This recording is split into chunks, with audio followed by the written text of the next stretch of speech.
Welcome to Spinning Back Clique, where each week here at MMA Junkie, we take a spin through the biggest stories in MMA. On today's episode, we got a lot to unpack. Magomed Ankalaev making noise at light heavyweight. Jim Miller, he does it again. The dude is a legend.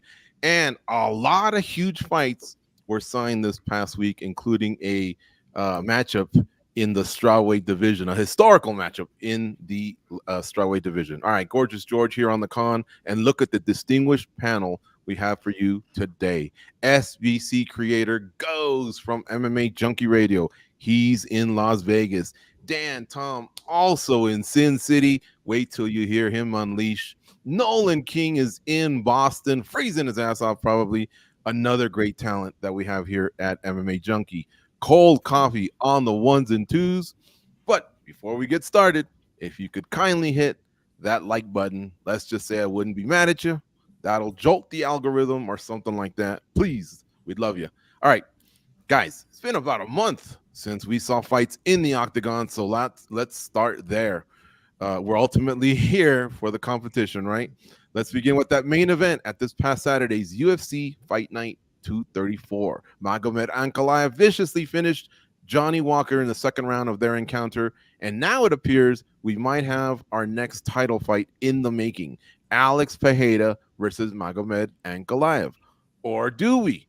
I mean, who doesn't want to see Pereira versus Jamal Hill throwdown, right? Do we take the layup, meaning Ankalaev at UFC 300? No disrespect to him. I just mean he looks like he came out of that healthy and ready to go, so that would be in April. Or do we swish a three-pointer from downtown like my colleague Farah Hanoun likes to do on the courts in Cairo, Egypt? That would be in the summer at International Fight Week when we anticipate Hill may be ready to go. Goes, you get the first take this week. Yeah, that one's tough because it really comes down to the way the UFC wants to play their cards, right? If they feel like they need that, then yeah, Ankalaev's the deserving guy. He had a great performance. He's all around. I mean, think about it. He threatens from just about every angle now in a fight. Very tough to kind of put him off to the side. So if that's what the UFC wants, they want that belt to be active, he's the guy to go to. But much like George said, I think a lot of us just are intrigued with Pohotan and Jamal Hill. Stylistically, we feel like that's just going to be a banger. That's going to be a really good fight. And, there's a little history there. It just seems like it would be fun. You'd have to wait a little bit, and you would have to kind of trust that Jamal Hill does not, he takes his rehab seriously and can honestly make it to that point 100%. That would be a great fight, especially considering, Jamal Hill, he was told he gets his shot when he comes back. And that kid, I think, has deserved it, especially with the way he vacated his title. I think that was very commendable. I think that's the fight that everybody wants to see. But if they were to surprise us and do this one early, then yeah, it absolutely has to be Ankalaev. What I feel is kind of interesting and almost funny is I feel like the two best light heavyweights in the division don't have a title wrapped around their waist, right? I just feel like for as good as Alex Pereira is, man, these two other guys, Ankalaev has just shown that he can do whatever he wants in a fight. He's going to be bad news. And we all know what Jamal Hill can do. Hopefully he comes back and he's still the same Jamal Hill. But either way, I think we're all going to be really happy. But does he deserve it? Absolutely. All right. Nolan, Dan Tom, you're up next. Dan, you pour over a lot of footage. I know somewhere out there, and I guess it must have been after Hill defeated Pereira. Don't they show Pereira kind of walking and glaring at him or something like we're going to meet down the road? I mean, what do you think here? Again, Ankalaev looked great, man. We can't ask for more of him. He got that finish, and he's probably ready to go. But that Hill-Pereira matchup, that's tasty. Yeah, it's hard to tell with Pohotan because he's always so stone-faced, right? Like after the matchup with Glover's all class, even though he lost. But Pohotan's kind of just standing there staring. So here's the thing. I definitely think, Hill versus Pohotan is the more sexier matchup, both stylistically, and you've got kind of that, intrigue that you're leading on to, right, GG? That being said, you got to feel like Ankalaev is deserved. You really can't tear down Goz's argument. He really nailed it there. And from a styles perspective, Ankalaev is arguably one of the tougher fights for Pohotan, being that he's a southpaw. He can wrestle, even though it seems like he kind of has to be tricked into it. Old Dagestani Stipe, old Magomed Miocic, telling you, just put the nose piece, put the beard on Stipe Miocic, It's right there. I did it for my thumbnail last week. Nobody noticed. Everybody's making fun of Stipe for being inactive. Is he really inactive? I don't know. You be the judge. But the point is the fact that if Ankalaev does get the win over Poatan, as much as that would be crappy for Poatan fans and all the, stuff that he's garnered, let's be honest, it also gives the UFC another, title challenger that is not named Islam Makhachev they can take to Abu Dhabi. And I say that because, let's be honest, Russians in Abu Dhabi is about the only home game we get from the UFC nowadays, since they essentially throw everything in Vegas or to the highest bidder. All right. Nolan King, man, what are your thoughts on this topic? Again, Ankalaev did what he was supposed to do.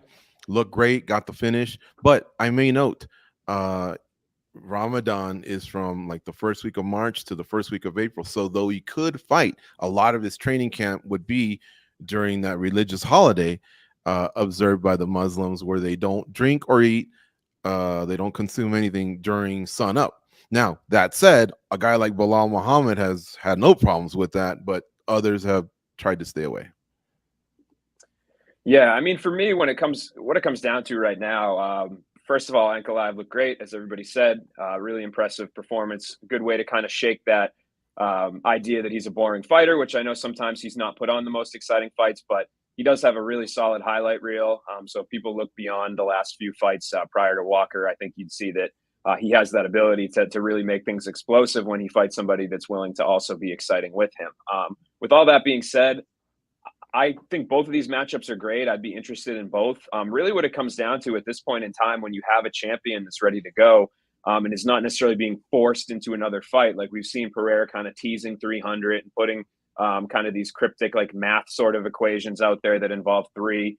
If he's ready to go, if he's ready to headline UFC 300, I would say whoever is ready to fight him, whichever guy's willing to step up. And if they're both ready, I would say Ty goes to Jamal Hill. He's a guy that was a champion and never lost his belt. So for me, I have intrigue in both matchups, but I would say just with timing and the champion being ready and not being pressured to get into another quick turnaround sort of fight, whichever guy's willing to put their name on the dotted line, whether it be for 300 or, it looks like the UFC is going to have quite a slate of pay-per-views here coming up with, the stacked 299 card, 300, 301 in Brazil. It sounds like, as well as 2 pay-per-views in June, one of which involving Conor McGregor. And then we know that they always bring it during the summer. So they're going to need champions to stay active for better or worse. And so I would say whichever guy is good to go, give it to them. Now, you can participate in the show via the chat on YouTube and Facebook, and a good one came in from Facebook. I don't know which one of you guys wants to take this one. It says, loving the chat, guys. What about Izzy at 300 or no? Now, I don't know if that's a separate question or not, but as we know, there's a rivalry with Pereira. He'd be cutting the line, going up to light heavyweight. He has been looking a little bulkier in the last few weeks. So is this a possibility? Any of you guys know, or are you even feeling that possibility? I'm certainly feeling it. I like the fight. I always said, after watching them fight the first 2 times, it's one of the rare matchups I feel like I wouldn't necessarily get sick of. It's not even just about the closeness and the fact they're tied 1-1, but I think just the styles that they bring and the way that both fights played out. I mean, let's just talk about that, right? The first one in MMA ending in kind of a come from behind victory for Pereira, and then that knockout by Israel Adesanya, which earned MMA Junkie's knockout of the year last year, was just absolutely one of those holy shit moments that gets us standing up from the couch or cage side. Wherever you are, you pay attention. So I could watch them fight a million times. And if Ankalaev, if the UFC doesn't want to just give him another fight right away, like they don't necessarily owe him one. And if Jamal Hill is not ready, the division's not in a crazy place where I really feel like it's going to be screwing everyone over and clogging things up. Alex Pereira stays pretty active for a guy that's in championship fights, as does Israel Adesanya. So, I mean, if they're looking for that kind of that little extra oomph to add to 300, that's just not just a title fight. Like, this is a rivalry fight. This is new stakes, it's got history, it's got build. Then I would be okay with them. Usually I'm not a fan of the cut the line sort of process, but I think there are certain instances for it, and promotionally it would make sense. Nolan, are you saying add it to 300, but you would still expect a bigger main event, or would Pereira versus Izzy be your main event? Well, it's tough, right? Because I think a lot of people are kind of criticizing 300 already. Just I think 299 shadowing it like right now with just the depth and the contender fights that are on there. So I don't think it's necessarily fair to criticize it yet. I think we have to see what the whole have. Comparing 13 fights to 5 is a little difficult, but if you have 13 and 13, we can make more of a fair comparison, right? But just looking at the lay of the land right now, I don't think that the way that MMA has played out or these divisions have played out recently really has allowed the UFC to have that sort of mega fight. Like I don't necessarily know what it would be. What would be the thing that would really be that extra sort of Brock Lesnar, John Jones, DC, McGregor, Diaz sort of matchups that they could put on this? I'm not really sure that one exists, right? Unless they do something like really outside the box. Given their resources, I think that this would be not to that level, but if you had a card that say had 3 or 4 title fights somehow, or 3 fights, and what if they did Justin Gaethje brought back the BMF belt? Like if they gave you, if the theme of 300 was, look at how deep this card is, we're giving you the most amount of title fights in a pay-per-view with prelims that have guys that could headline Apex shows, whatever. Like if that's the theme, I'm for it. But I think that this would be a good ribbon on top of that sort of package. Dan, I'm anxious to hear what you have to think. You're a purist in this sport, but is he cutting the line a little bit, or would you be okay with it because of that intense rivalry?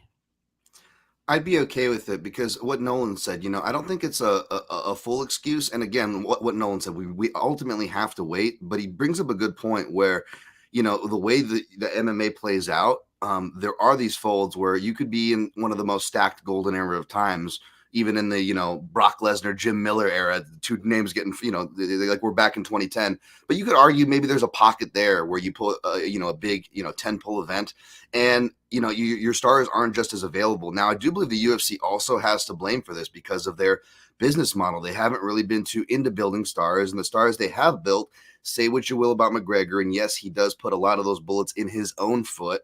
That being said, especially with USADA out of the picture this year, it really does kind of feel like, they could have maybe made something happen there. I know hindsight 2020, but to your guys' point, they are going to have to pull, and rounding back to answering George's question, they are going to have to pull from unconventional names, which means pulling away from their title picture. Now, we can have flexibility with the Pereira situation, put him against Adesanya, and I think that's still forgivable because Adesanya is such a big name. That is such a big matchup, right? That it would be forgivable, that it wouldn't make sense. I just mentioned, McGregor earlier.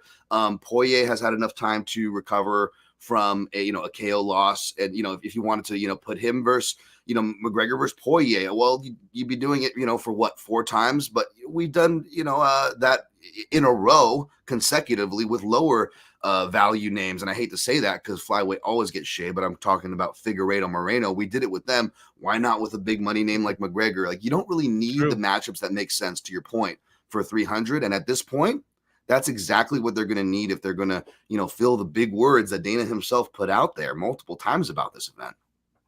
That is so true about Figgy and Marino, man. They shoved that down our throats. And the fights, most of the time I was enjoying the action, but Right. yeah, division needs to breathe. And that leads to my other follow-up goes that I have for you.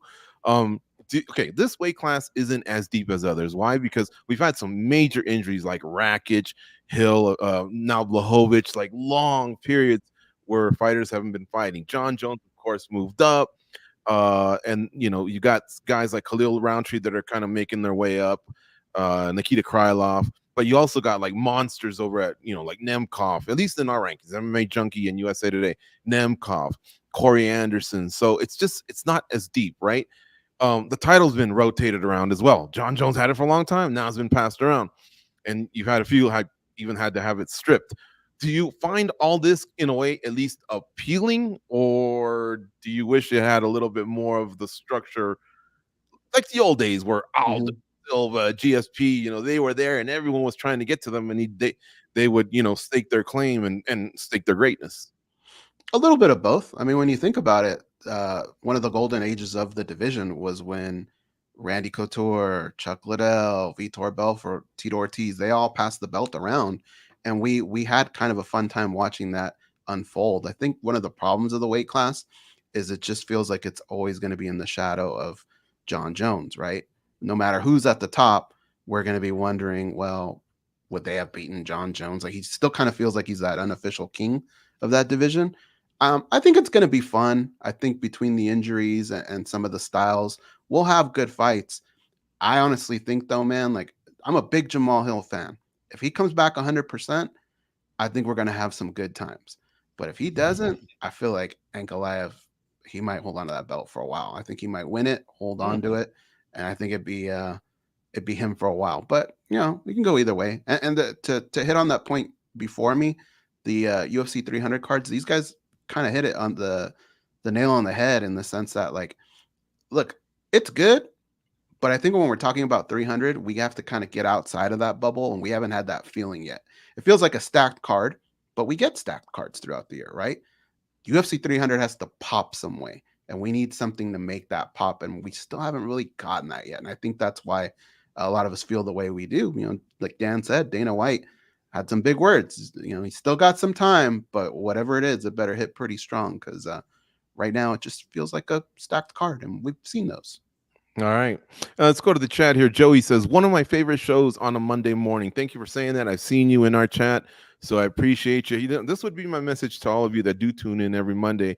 Tell a friend, because if you bring someone in, everyone that does it, we'll kind of double our audience instantly.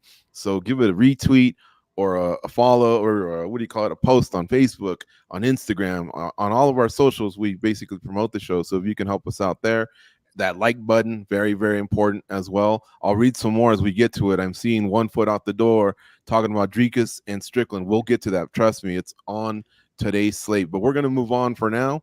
Jim Miller, guys, does it again. 43 fights in the UFC, 26 wins, 18 finishes, 15 bonuses. All this in the UFC. He had like 10 outside the UFC, but all this just in the UFC. And his fight, I thought, was exciting. I mean, this guy was bringing all the tools, against Benitez, kicking him in the thigh, lower calf kicks, these amazing takedowns where he looked like Edge from WWE, just spearing poor Benitez, elbows, ground and pound. It was really, really, I love the fact that he wasn't mailing it in at all. He deserves a spot at UFC 300. All right.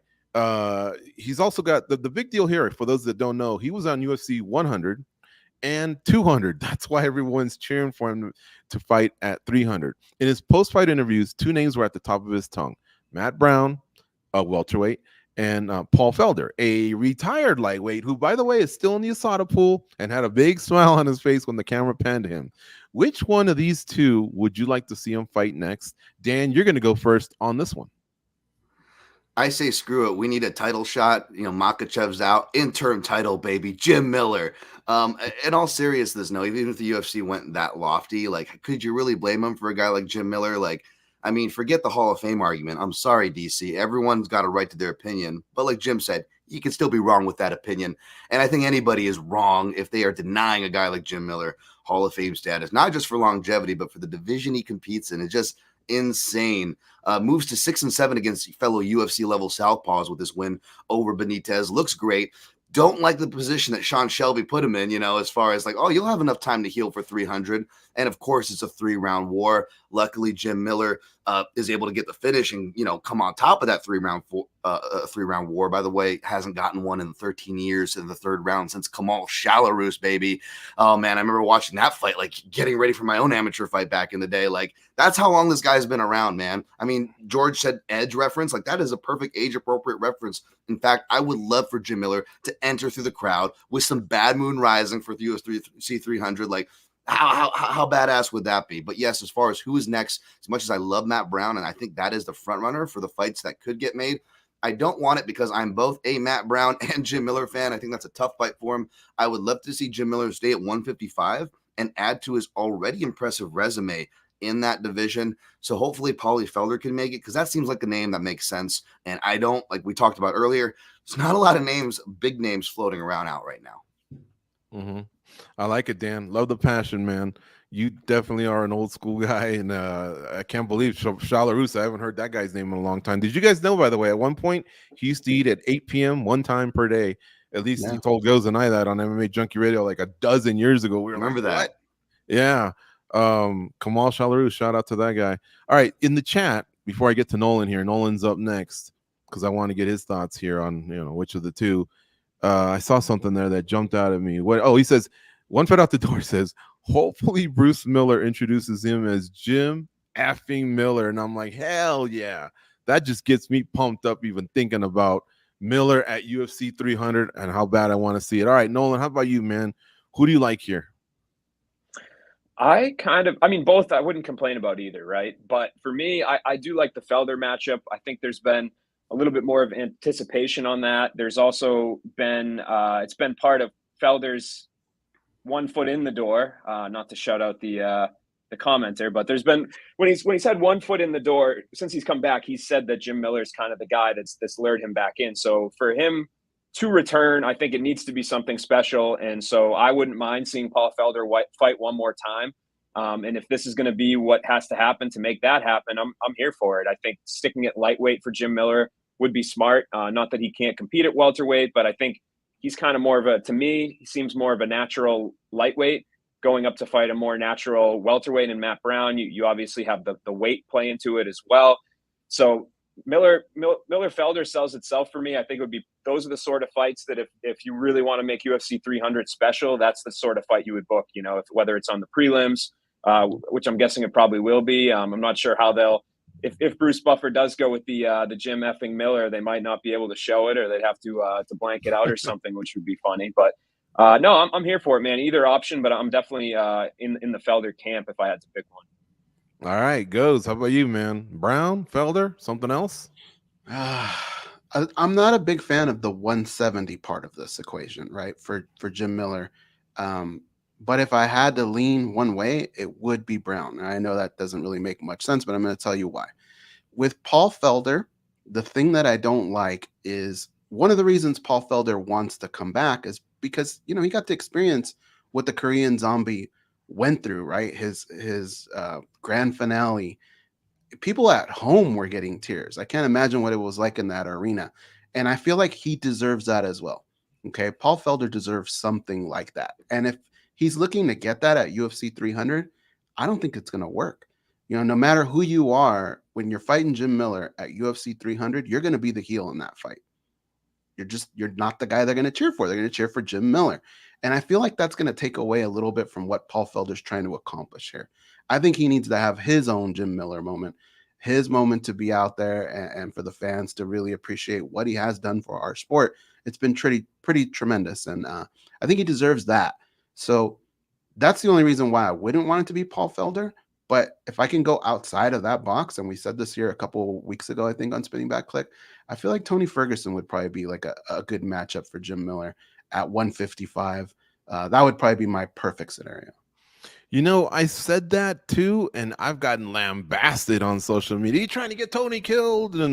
But look, all I can tell you is when we asked Jim Miller this on Junkie Radio, he was all about it. He was like, man, that dude's a legend. His 12-fight win streak is one of the greatest things I've ever witnessed. I'd love to get locked up in a cage against that guy. So that comes from Miller. It was just my suggestion, but he seemed to love it. So anyone that's come at me, go come at Jim Miller, man, because he liked it too. But yeah, Miller did say 170 is nice because, it's a lot easier on the body, this 40-year-old body. And part of me is like, hey, Jim Miller, whatever you want, we'll do. But guys, he just looks so sharp at 155. Like I said, this guy's not mailing it in, man. He had a lot of techniques that were nice. You could tell he would huff and puff, but he'd catch his breath. I mean, he takes it serious. He really shows up in great shape. And then all of a sudden he goes out there and goes on the attack, looks for the finish. That's why I really tip my hat to that guy.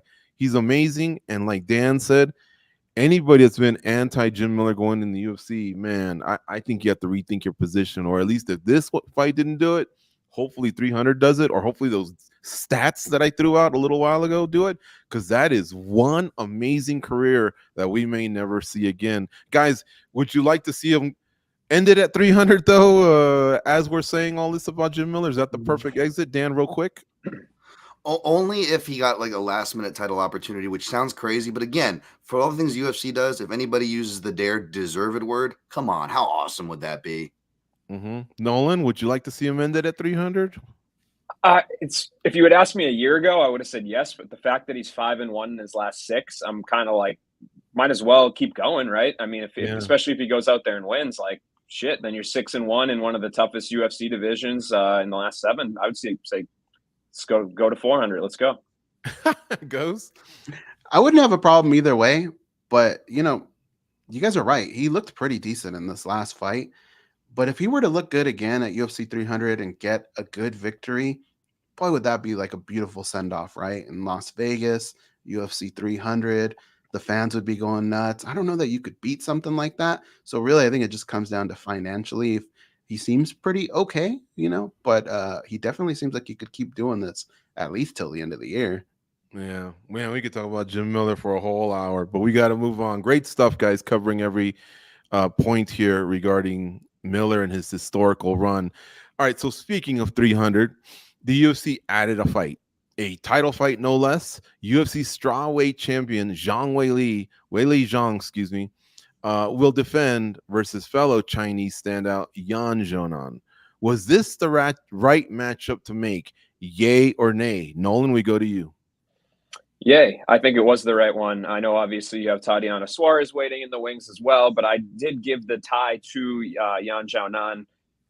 So I was happy that the UFC went this route. Now, having the China versus China title fight in Vegas is always, you know, when they do these things where they don't seem to necessarily post-pandemic, they don't necessarily seem to care about the kind of the hometown sort of, home city, home country sort of vibes that they used to when they were on the road, doing all the smaller city fight nights throughout the United States and beyond.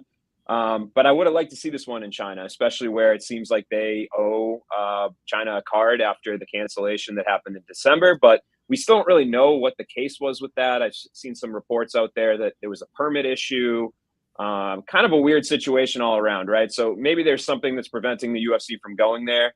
But overall, I think this was the right fight to book. I'm not as much of a hater on it as some people are. I think maybe the fact that they were expecting bigger title fights, again, for UFC 300 is why people are hating on this one. But I think it was the right matchup. It's got some historical uniqueness to it. And it's a good complement to hopefully some more title fights that will be announced for 300 pretty soon. All right, we'll go to Goes next. Yay or nay? I did say it right. It is Zhang Weili officially. We just call her Weili when we refer to her just commonly. So anyway, Goes, take it from here. Yay or nay? You feeling this thing, or you got another name for us? No, I'm feeling it. I think it makes sense. I think the UFC got this one right.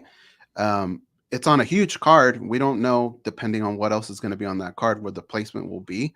But this is kind of set up for Zhang Weili to have a pretty tremendous year. You know, don't look past Panda. Panda's tough. She's a great fighter.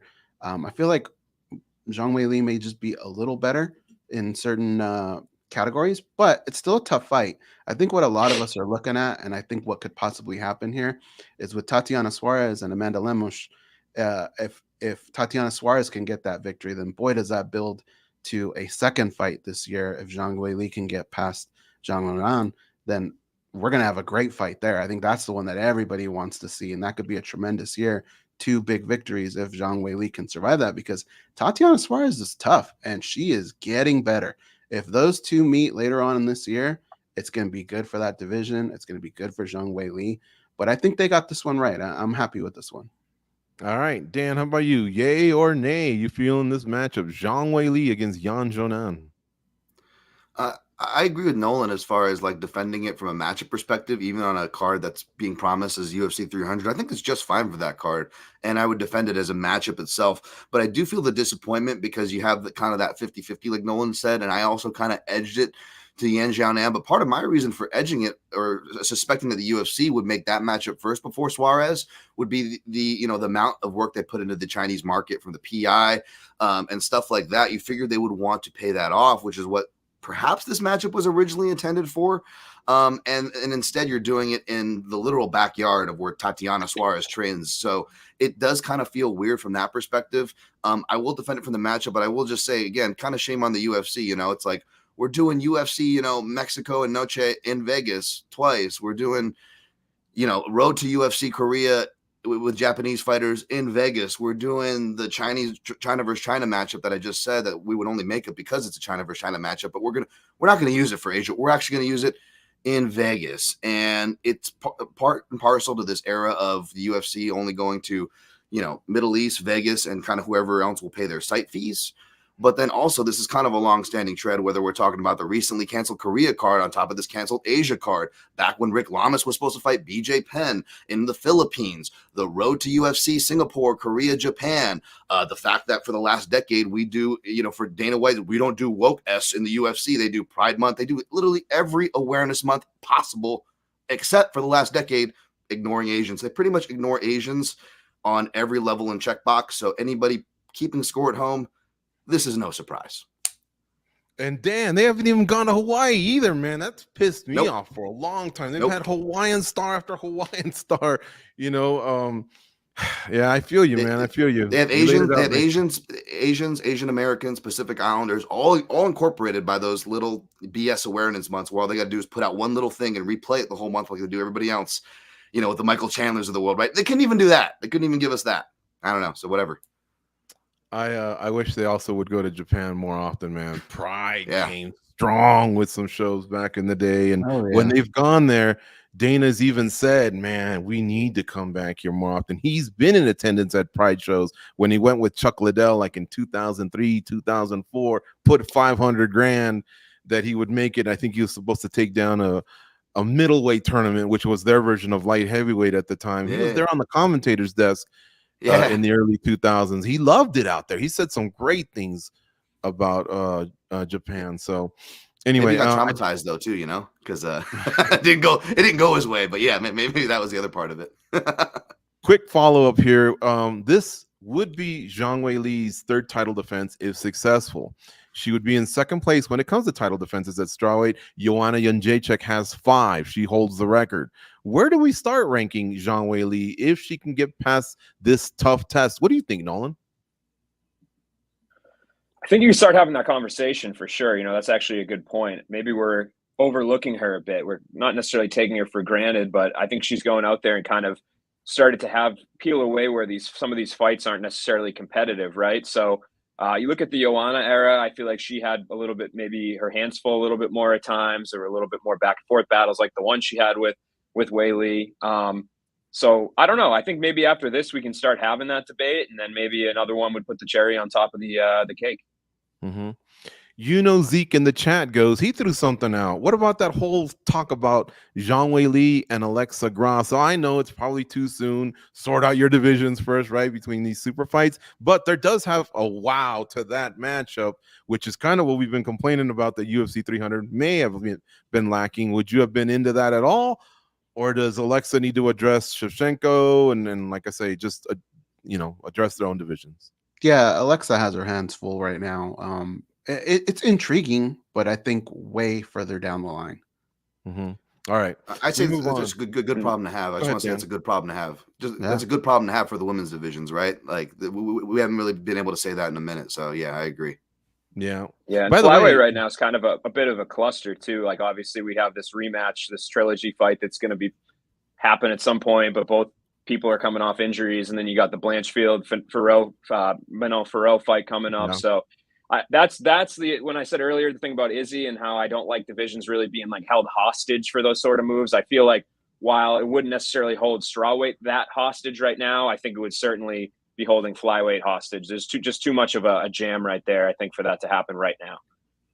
That's a good point. I just wanted to chime in that Zhang Weili does have 2 wins over Joanna. So if she makes it to 3, even though Joanna has 5, I wonder if those head-to-heads kind of maybe propel her. Now, that said, Rose Namajunas could easily tap my shoulder and say, hold this beer while I tell you my stats. I have 2 wins over Zhang Weili and Joanna Jędrzejczyk. But, she's only got like 2 title defenses.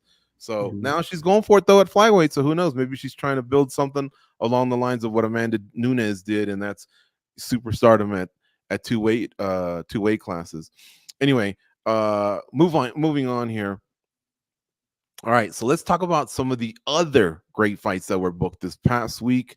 So we mentioned Zhang Weili and Yan Xiaonan, but check out some of these. And don't laugh at some of these because there's I don't know. I think not both names have to be great, but just I think the storyline could possibly be great, right? Dom Reyes versus Carlos Ulberg.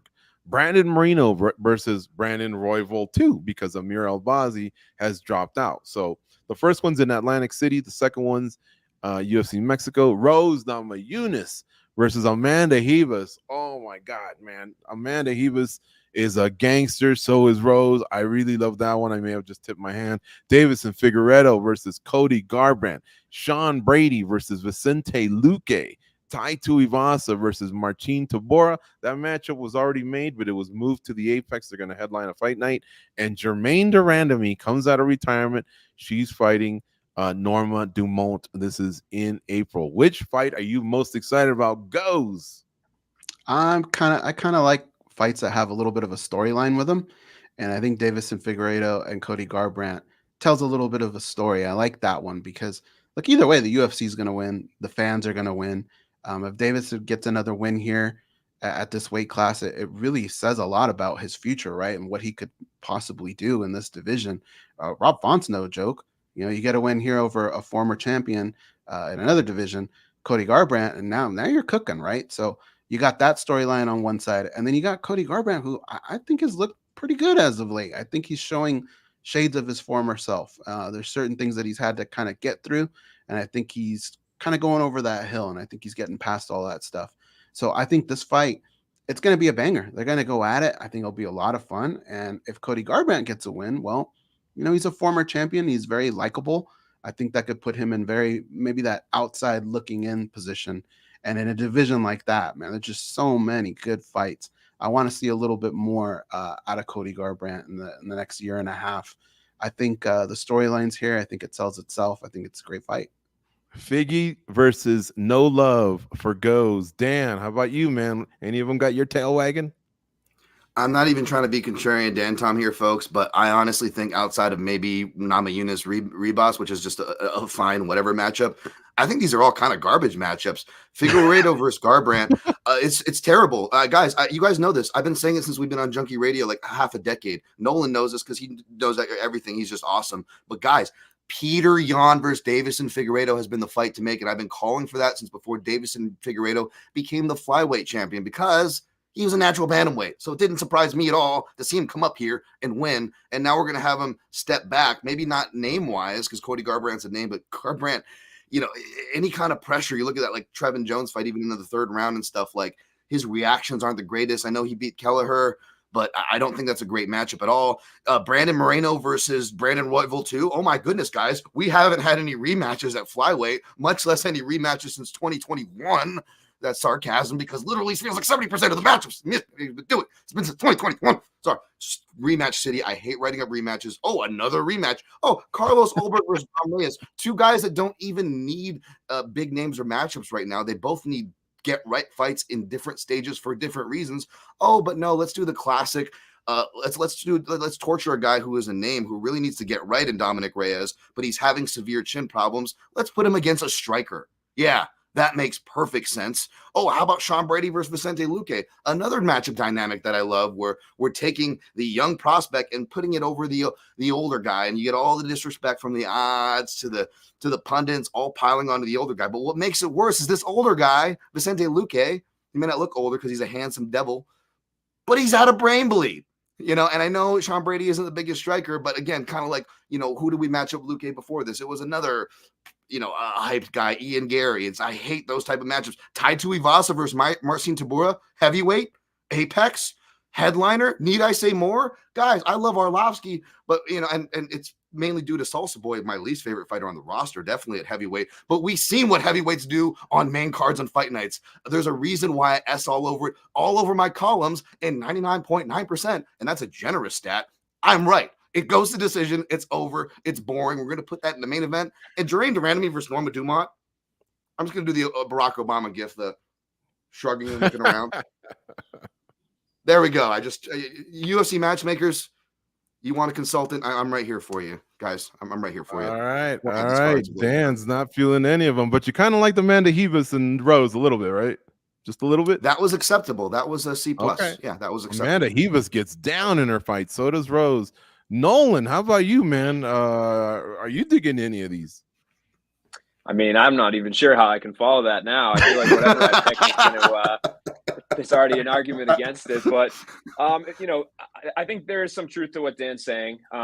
When I was going through this list, it was a little bit more difficult for me to find one. Moreno versus Royval will be pretty scrambly. That could be fun.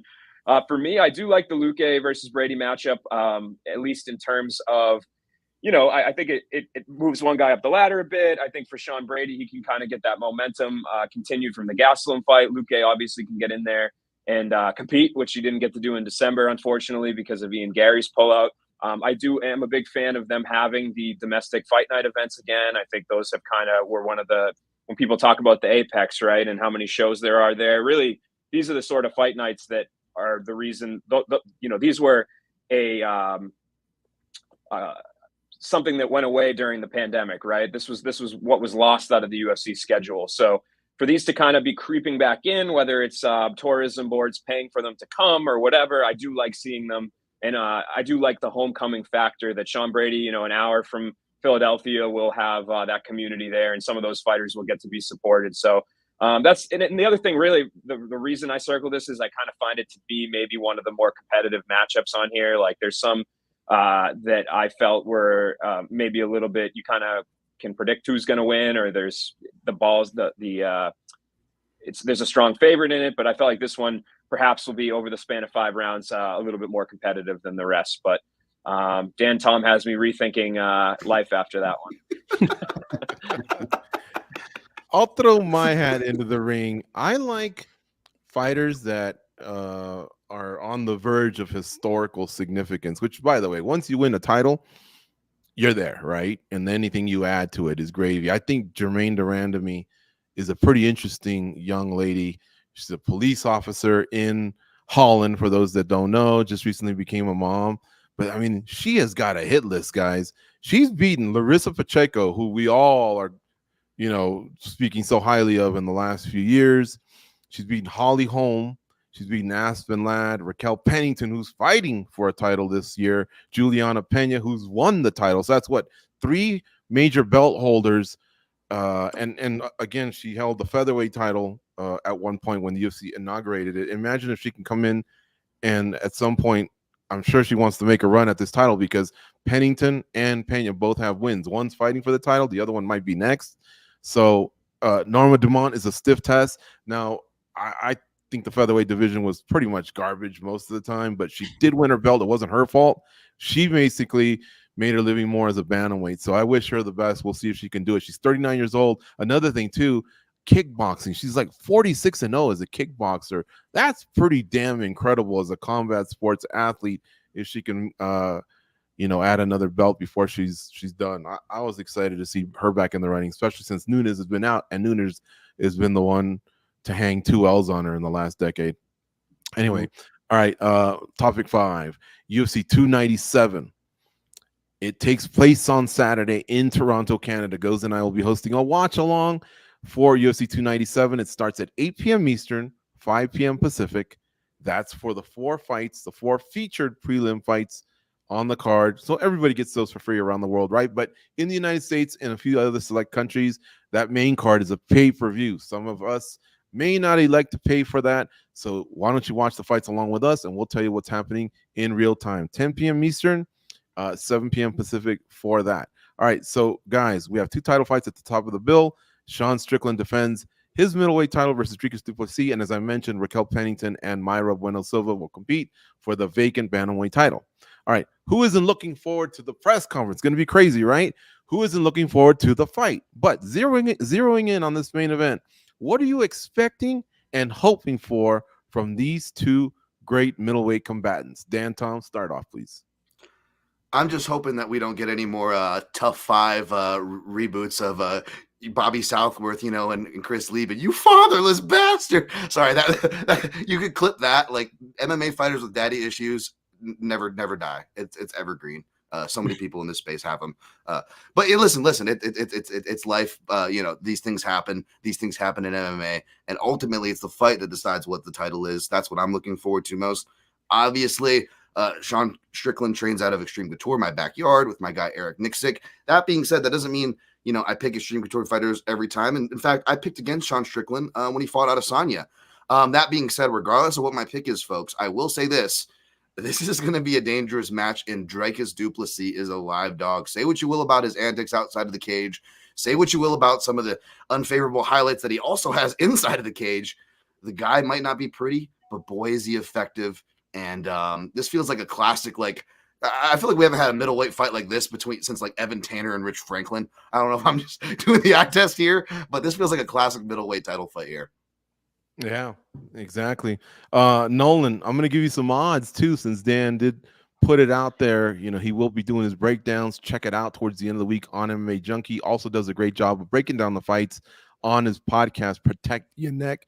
Check it out. He's on YouTube, and obviously you can go to your favorite podcast spot to pick up his show, Protect Your Neck. The odds minus 130, 135. They're kind of all over the place. Well, no, not really. I mean, they're kind of consistent. Is what I should say. It's just different houses are in that ballpark. There you go. And then the comeback is Duplessis. That's why you call him a live dog. He is the underdog, plus 110, plus 115, somewhere in that range. But Nolan, I want to know from you, man. A lot of controversy around both of these guys. They got into it at the T-Mobile, and then of course the press conference went really, really dark. So what do you want to see out of these great combatants this week?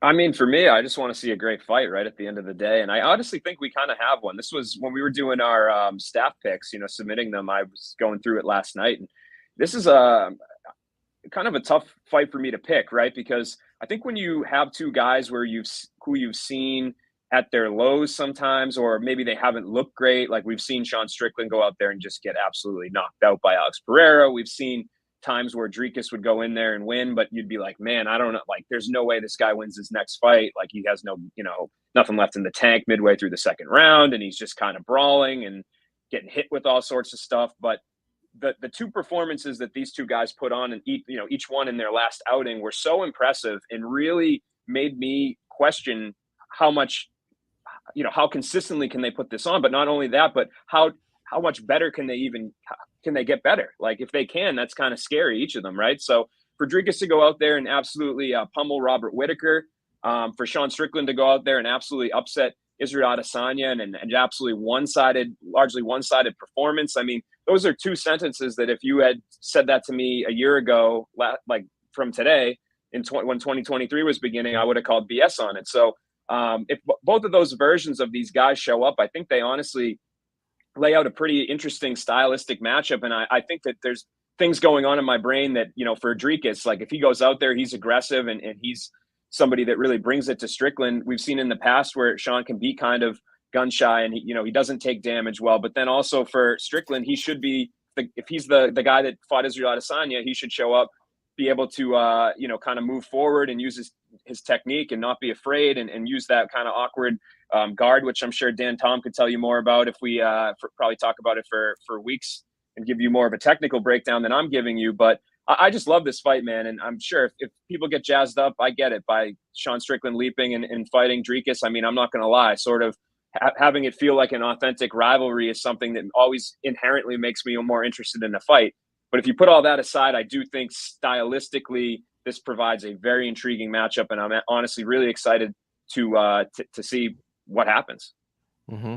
All right. How about you, Goes? Clear transparency here. He's my brother. He's got a degree in psychology, and I know there was something about that press conference that kind of throttled your brain a little bit. And I believe you're one of the few people I know. I'm sure lots of people have downloaded, but you watched that whole 2-hour podcast, I believe, with Theo Vaughn and Sean Strickland. I've only caught a certain excerpt, but what about that side of things, man? These are two great prize fighters. They dislike each other. We got all the B-roll in the world to sell this thing, right? But on fight week, what do you want to see out of these two great combatants in that regard? Well, for starters, I want them to make it to the fight, right? I mean, they've already had their moment. Hopefully they can dial that down a little bit. But so you got to remember, it's Canada too. Like, you just don't want things to get too out of hand there. They don't mess around over there. So I want the presser to be lit, but enough is enough. Let's get rid of some of the words that were thrown out there, and let's not jump at each other's throat. The fight is right around the corner. You can settle that. What stands out for me mentally is, Sean Strickland's state of mind, right? There are people that can take these situations and use that as fuel in a fight. They can make it work to their advantage. but there are people who will also absolutely melt down. And all it takes is the right thing to be said, the right emotion to pop up, and it might take Sean Strickland out of his game plan. And we've heard before just how much work it took for guys like Chris Curtis in his corner, guys like Eric, right? Eric trying to dial him down and get him to follow a game plan. That is really tough to do. And so they finally seem to have that dialed down. And I think they have to really figure out how they can keep Sean Strickland in a good mental state in this fight, because there's going to be a lot of tactics involved here. First of all, the range. I think that's really important. Whoever can figure out the other dude's range and get behind enemy lines there, I think will be successful in that fight. But it's the mental state. For Sean Strickland, I think that's just so important for him to be able to dial all that down and use it all to his advantage, because at the end of the day, these are two really, really good fighters. And I don't want to see any type of hiccup in that fight where you go, oh, man, if he just would have been his true self and fought the way he fought this guy, none of that. This is too big of a fight. I think it's going to be a great fight either way. I'm totally looking forward to it. I just want them to make it to the fight. Yeah, I'm pumped up, man. I hope this fight goes at least the 3 rounds, gets into the championship rounds. I want to see Duplessis in rounds 4, in rounds 5 against the guy that's got that type of pace. I want to see if Sean Strickland can get off his back, because I anticipate Dricus Duplessis wanting to maybe mix things up, take the fight to the ground. Once he gets on top, he's got underrated ground and pound, man. I've doubted this guy plenty of times, and he's proven me wrong a few times. And then, of course, you got these subplots, right? If he does take the title back to the continent of Africa, to South Africa, does that pull Izzy back in? We talked about Izzy earlier in the show and him and Poatan, but he's got a few different, little fires going, right? And options, I guess we can say. So I'm sure he'll be watching. Man, I am really, really pumped up about this fight. I love lively press conferences. I don't mind a shove. I just don't want fights breaking out, because I don't want anything that can jeopardize the fight this Saturday. So great stuff, guys.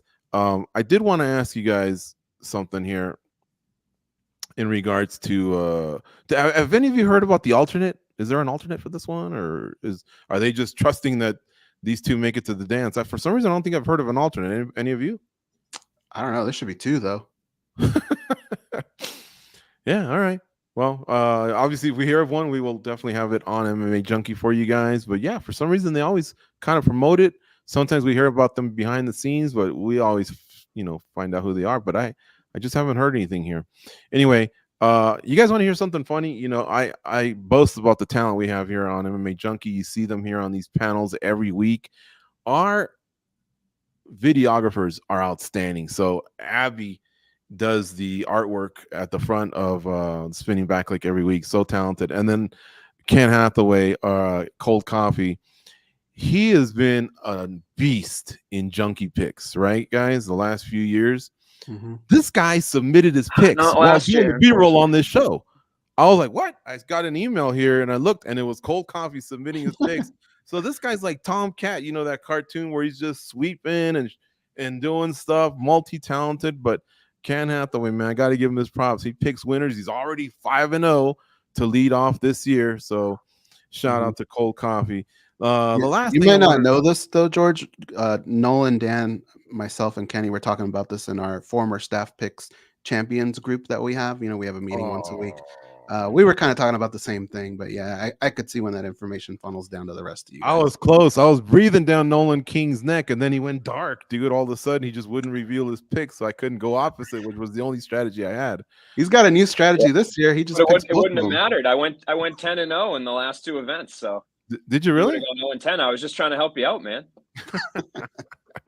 Well, I was trying to at least cover the spread. All right. And by the way, the Readers had a nice year last year, and I think they're 5-0 this year. So respect to the Readers as well. The Junkie Stat Picks, you can check it out every week. It's been part of basically our website for the last 10, 15 years. We basically take in everybody's picks. And how's it work, Nolan? I guess we take in everyone's picks, and then just use the highest percentage of what they submit, right? And then they go against us personally. Yeah, it's like a popular vote kind of for them. Yeah. So Matt Erickson, shout out to him, another unsung hero of MMA Junkie, having to grind through that. So yeah.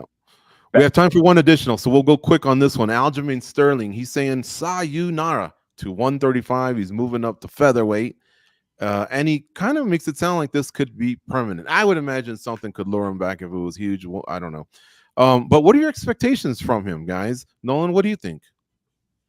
I mean, I like the move. I think it's probably tough for a guy that just had the title to immediately move back up, right? To not even kind of run out of options at bantamweight or kind of hit a dead end or anything like that. But I think for him, for a guy, he's been open about how the weight cut sucked for him. So move up, see what happens. Featherweight right now is kind of in a weird spot too, where like his fight against Cater could have some implications. Like, I don't know if he'll get the next shot, but like, I think both those guys could be essentially like 2 fights away with just the way that some of the round robin sort of scenarios can play out of somebody, you know, fighter X beats fighter Y, who beats fighter Z, who beats fighter X. So there's really after Topuria, like it's fairly open, you know. Your Ortega might have some implications, who knows, but the UFC is looking for fresh matchups. I mean, Volkanovski has not fought Aljo, and it's a very promotable fight, 2 big names. I think it's a very smart time for him to move up.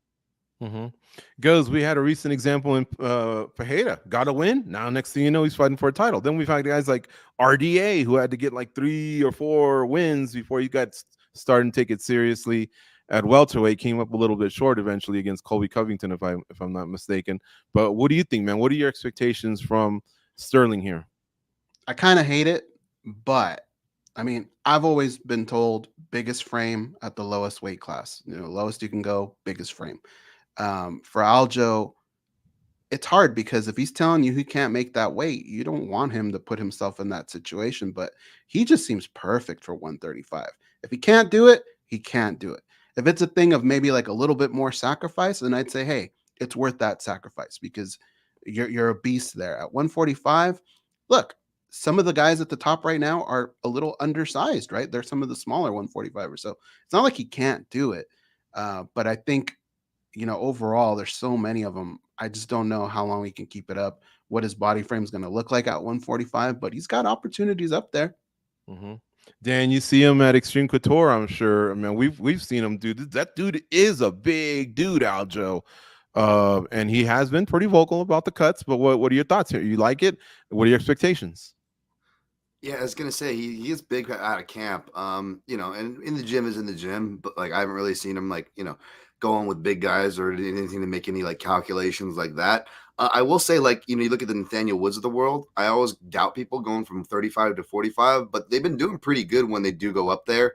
And considering that bantamweight is super, super stacked, arguably the most stacked division, going up to 145, which is maybe like the 3rd stacked division or so, you know, that wouldn't be too bad there. And you also think about it outside of like staples like Brian Ortega, who's mainly known for his jiu-jitsu and opportunistic at that.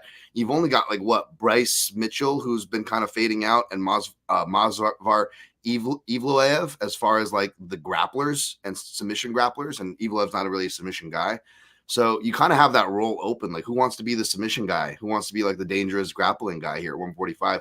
Not a ton of people, despite being a very talented and stacked division. I say go Aljo. Give it a shot. Nice. All right, guys. Great job here. Just a couple comments to close the show. John Perez says, hope the press conference doesn't get too personal. I hate to see that dark side of Strickland, but I know this fight is fireworks. Zeke says 3-leg parlay for y'all. Jillian Robertson, Brad Nolan, and Mike Mallet. Not bad, not bad. All right. Let's see here. There was one more that I Brad Katona. Yes, he might mean that. 1 foot out the door says Pennington has won 5 or 6 fights by holding opponents against the fence. You know, I'll give you guys my pick here. I'm kind of leaning towards Mayra Bueno Silva, by the way, in this fight. But I've been a big Pennington fan because she's just such a gangster, and she really has some of the nicest hands in bantamweight. I really, really enjoy her fights, but this one might be tough with Mayra Bueno Silva. Anyways, Great stuff from the panel, as always. Cold coffee on those ones and twos. You can catch the show every Monday, noon Eastern, 9 a.m. Pacific.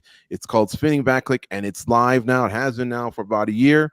Of course, the replay is immediately available afterwards if you joined us a little bit late. But one way to get going with us, and you can match the comments to what we're saying, is hit that little bell, that alert button, and that'll tell you when we're on live, especially on Mondays, or just make a note of it, obviously, in your smartphone. Tell a friend, share, like, subscribe. It'd be great. We wouldn't hate you. And don't forget, Goz and I will be hosting that watch along for UFC 297 here on MMA Junkie. It's at 8 p.m. Eastern, 5 p.m. Pacific. And of course, the main card, 10 p.m. Eastern, 7 p.m. Pacific. Good luck with all your bets. Check out Dan's show. We'll see you all next week here on SBC. Go out and be a champion.